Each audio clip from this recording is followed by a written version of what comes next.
Thank you. Well, it was a little unclear exactly whether this would be a three-way discussion or response, and how much it would have to deal with Shakespeare, so sort of winging it a little bit. But I think that, first of all, I wanted to thank Tom for his wonderful presentation. I should say, even its exaggerations I thought were healthy and helpful, and help us to get a sense of when and how the book and the regime of the book and other such totalizing regimes can weigh upon creativity. I know Tom's already in advance said there's another side to this, and that books are not merely engines for the compression and restriction and policing of meaning, and indeed there are. But I found this a very, very helpful talk, and I love the metaphors and the visualizations that he brought to this. I thought Tom was going to speak about Shakespeare and about the sort of, what would you say, the arch fetishized book, which is the Shakespeare Folio, and maybe he will a little bit later. But maybe are you going to talk about that later, or? Yeah, well, okay, but I'm going to start with it. So, and there's an example, because this was the start, in some ways it was the symbol of what a lot of people, actually that's a facsimile. What do you think of the collected works of Shakespeare, which this is not, this is a facsimile edition, but the big book with all the plays by an authoritative editor and commentary by authoritative scholars. And it went along with the social practice of the Shakespeare lecturer. We don't actually have Shakespeare lecturers at MIT. We have discussion sections and other kinds of things like that.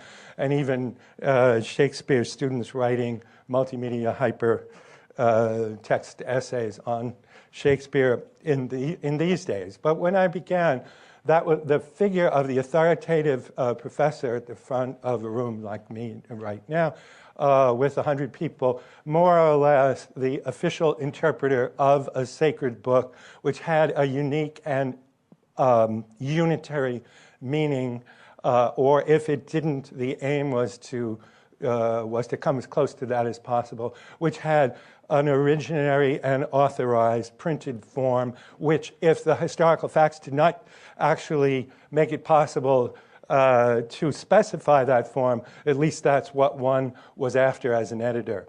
And so, but in the mind of a generation of people who went through this regime, and it's still common in many parts of the world, like perhaps very close to here in certain ways, but other universities. But there was an urge in the profession that kind of peaked in the mid-1980s, and it had a number, in the Shakespeare profession, it had a number of inputs. One was that the fact of variation of texts, right? Half of Shakespeare's plays appear in two different versions. They're not always very different. Sometimes they're only what would you say, nominally different, no major differences. But half of the plays appear in quarto, which is small, and in folio, which is that size. After Shakespeare's, 36 plays published after Shakespeare's death, 7 years after, 1623.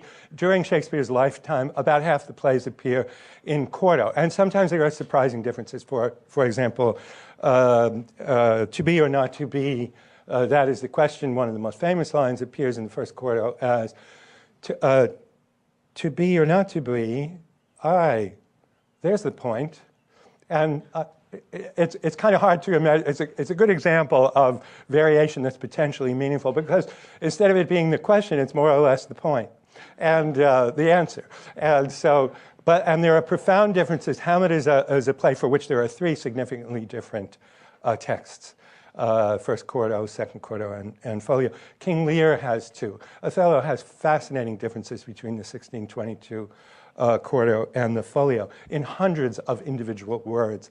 Unlike King Lear and Hamlet, it's not a matter of whole scenes or long passages, but individual words seem to have been changed. And we don't always know which way, since the date of publication is not necessarily the date of the underlying document. So in fact, in textual studies, they use the word ad omission, because you don't know whether something was added or omitted if you don't know the dates of the text or the stemma. You don't know how they've descended from one another. So that was one thing.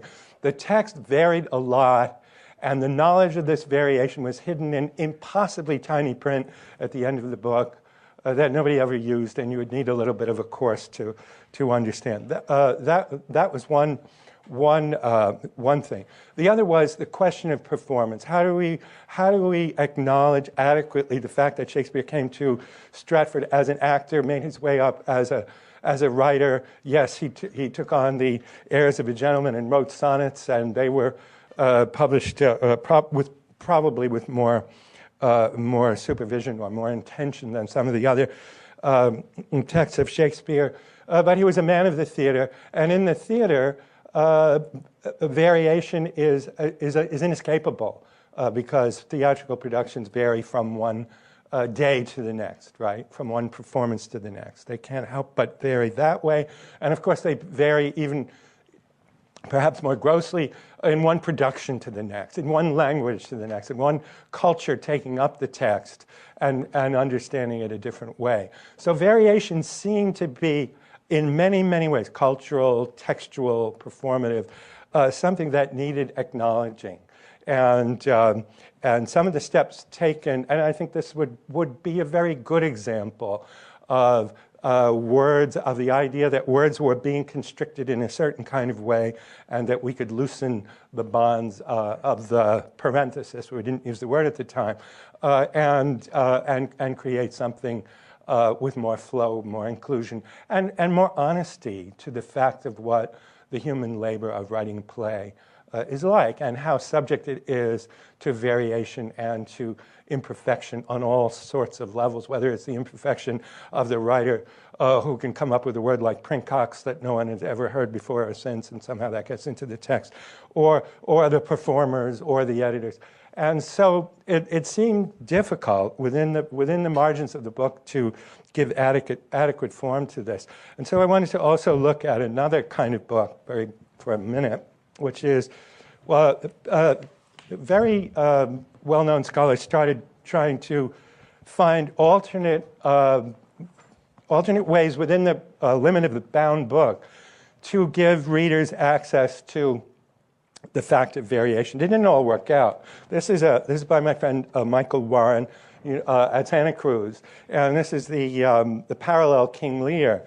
Now, he thought the way to really represent the facts of King Lear was to take the first quarto and the folio version and to put them side by side. But since the books are of different sizes, he had to develop this method, very complicated technological method called cut line facsimile, right? So first you take a picture of the page, then you cut it so the reader can cross right over from for the comparable parts of the quarto and folio, right? But they're of different sizes, so there's white spaces in between. And very, very hard to read. Legibility was a great deal of a problem. So what Michael did for the next stage was to publish this book along with unbound fascicles of the three texts so that you could shift them and compare them as you were reading. He thought it was rather awkward. So he actually, in a sense, renounced the practice of editing at all within the confines of the codex or the facsimile. And he joined our early efforts to find a way out of this, out of the confines of the book. So he joined our team at MIT in the hopes of finding a way of representing this variation. And so I wanted to give you just a few examples of what the kind of thing we were doing then. And I wanted to maybe preface it by saying, parentheses, it's curious. We've been talking about the Gutenberg parentheses, and I kept thinking for the first time, I hadn't thought about it until Tom was talking, that there's a kind of parenthesis around the period that I'm about to exemplify, which is the period of hypertext, hypermedia, and standalone hypertext, hypermedia. Well, the novelist Robert Coover declares the end of books in 1994 in the New York Times, and in 2002, you still can get it online, thanks to Nick keeping it alive online. the article, I think it's the end of hypertext, or it's about the fading of the golden age of hypertext, which lasts some vanishingly small period from maybe 1984 to 2002. So there you have the hypertext parenthesis as well. And we may have the Google parenthesis, because free as we think it is, we may find that it's very confining in the end. Who knows? We don't know. But there'll always be this tension between something that confines in its own way and a larger reality. I was going to quote Solomon's prayer at the completion of the temple is something like, but can this house ever hold the immensity of the Lord? So you know, you have something completed, but with the recognition that there's no way that the confinement is going to work, and that's part of the point. You know, part of the point is that there's a great deal outside the effort to confine. So this is what we started. We started with 3 faces for this is originally a standalone project on workstations. And we actually have the developer and designer, Ed Moriarty, who some of this work is. I think much of it, maybe all of it, but a great deal. We're grateful to him. And we did this was kind of a secret reason. It's because the 3 faces of Shakespeare actually represent 3 different states of the engraved portrait, because Shakespeare was important enough. It was important enough to get this right, so the plate was removed and worked on and put back twice. So, and most people can't tell. There's a hair strand loose in one, probably 2. We don't have the resolution to tell which one it is. And in one, his head looks like John the Baptist on a platter, and then the artist put in some shading so he wouldn't look quite so cut off from his body. Intellectually looking fellow, a prosperous gentleman type with a big brain, and a rock star of the medium of print. No one had ever had a full-page portrait of themselves on the frontispiece. They had full-face portraits. Edmund Spenser's works had a portrait, but it took up a tiny part of the page. Shakespeare was a pop star in the sense that he dominated what the book was, and if you've seen, we could open that and show you. But you couldn't get beyond the fact of variation, even in this medium. So we based our work on the idea that it was the variation, the struggling against the attempt to confine words that needed addressing by displaying their variation, but also their variation into media dreamt of and undreamt of in Shakespeare's time. We wanted to have the text relate to its afterlife in art and illustration and in videos from our own time. Of course, we ran into lots of copyright problems. Some of them are not actually solved even now, as would be no surprise to you. So this is an example of what you might call the expanded book way of trying to break out of that parentheses. A mode in some ways which is superseded even in our own work, but we tried to do it well. And so we had a choice among electronic texts on the left, so there's the principle of multiplicity. And on the right, you click and you could get either, it's a little hard to read on the screen, folio, which is their folio facsimile, and you can blow it up and stuff. And but you could also get the earlier quarto editions, if they existed, of a given play, and juxtapose them with a folio, or click on an art field, and it would give you a thumbnail, a stream of thumbnails. You could click on those, and you get art, all linked to either that exact line, or as we sort of compromise, every 2 or 3 lines, right? We decide where the resources went. But notice it was still text-centric, right? So we're kind of radiating out from the Shakespeare text. So one way to look at it was that we're in fact creating a more monstrous kind of worship of the author by being able to move out from one line to various resources.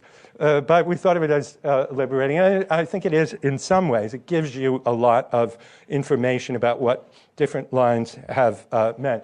Now you notice, maybe you didn't know, I don't know if that's visible, but I wanted to show you, I chose, and some of you have heard me talk and know it's my favorite example. The first letter, the first phoneme well, it isn't really. It's a yeah, it is. It's the first word spoken in Shakespeare play in the folio, because the Tempest comes first, is the word bosun. And the compositor who was working that day, compositor E, who's the worst of the five, managed to put the letter upside down. The big decorated letter that would be the first thing that you saw when you turned to an actual play. So then going back, what this edition allows you to do is look at any of the four. There are four separate states. Even within the folio, there are four separate states of the first page. And one of them contains this egregious error. Well, it's not what they call a significant variation, since you know which way the letter really ought to go. But it also acts as a kind of materiality of the book, because the paradox here is that this miserable copy, this must be one of the worst pages of the folio in existence, is all foxed and damaged, and other places water damaged, and it has this awful typo. Was laboriously cut out and repasted into a full page and bound, and the join between the bad copy that the collector had and the book was disguised with a red line all around it.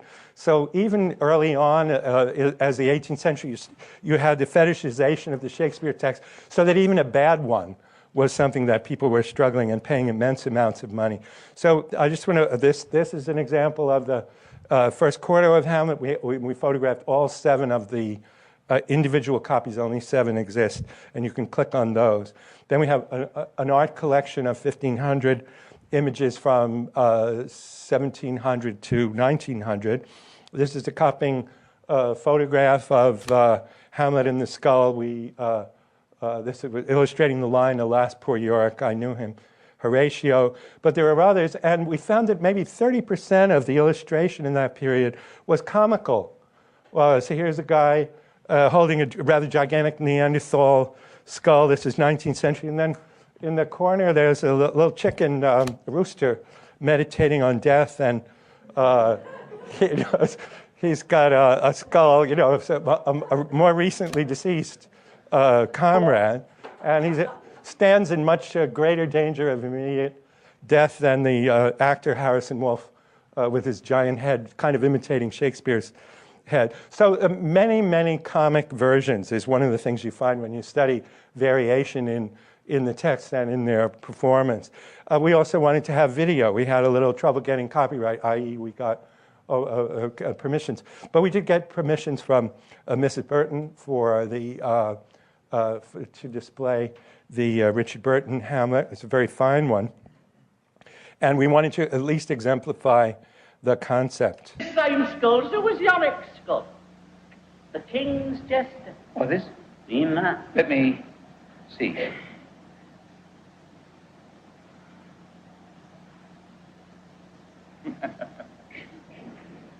Alas, poor Yorick.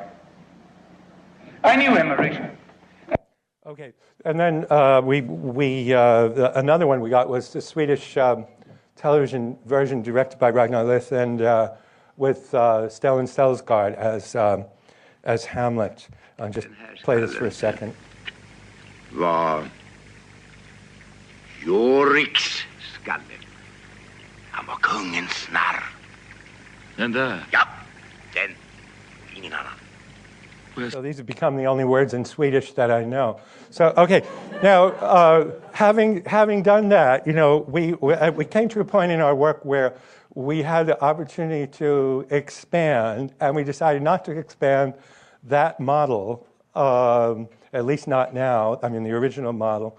And there were certain reasons about how expensive it is to hand link thousands and thousands of lines to one another, which may be more possible and easier to automate today. But what we realized was we wanted something that was a little less, there's two things, right? A little less text-driven and more performance-driven, and also something that would deal with Shakespeare as interpreted elsewhere in the world. And we had the very fortunate conjunction of the possibility of a grant to do this with the development of a collection already taking place in our collaborator Alex Huang's collection that he was developing at Penn State, for which he'd already begun to get online permissions before he had a way of putting them up. So we're now partners in this enterprise. And this is a video-centric archive, right? So it does not actually contain a text of Shakespeare, but it contains, at present, 25 to 30 full video records of productions from a number of countries, notably Japan, Taiwan, People's Republic, and with Korea coming. So East Asia. And so that's what we decided was a good move, to take 2 steps away from the domination of the text. And this also converged with the changing understanding of Shakespeare in Asia. I mean, one way of looking at it is like in Japan in 1905 and 1910, they would send people to Russia to study how Stanislavski put on The Cherry Orchard or put on another kind of a play and imitate the exact gestures. By 1996, these Asian countries have become centers of innovation in Shakespeare. And my own view is that unrivaled centers of innovation. Far more interesting things happening in Japan or in Taiwan or China than in Great Britain as far as opening up the text to new understandings. So that's what we wanted to do. This is one of our interfaces for that. But another one is this, and it's a matrix, And so, in our second version, we're going to start with some version of a video matrix. And you click on one, and you're brought into the video performance itself. A second stage, the filling of the matrix will be randomized, will be different and randomized. Third stage, it won't be randomized, but it will conform as these sophisticated online things now do to your own choices, to your own interests, to the pathways that you may be following. And the third thing, which I can't exemplify because we're working on it now, is that we wanted to find a place for sort of scholarly Shakespeare and serious archives within a media ecology that includes examples of interactive or community uses of video that far transcend what we could do in quantity, and also, frankly, in design of a space in which ordinary people can put up their material, enjoy it, communicate it around it. And of course, I'm thinking of the video sites and YouTube in particular. So one of the goals of the new project is to be open, not only to try to be open to other cultures, to a variation in performance, but also to the decentered world of contribution and communication of the contemporary social aspects of the web.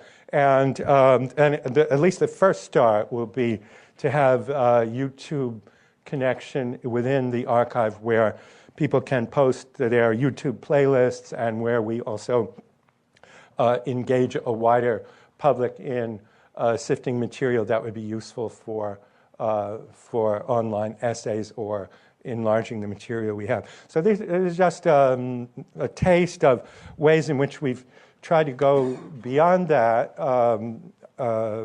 parenthesis, but at the same time, I think with the realization that I don't know if we can say that we've now entered a freer world in every way. There's going to be more restrictions and more ways in which,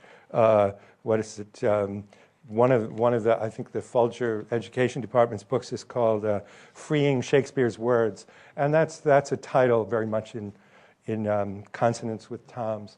So I wanted to give an example of ways in which one could try to go beyond this. Thank you. Excellent.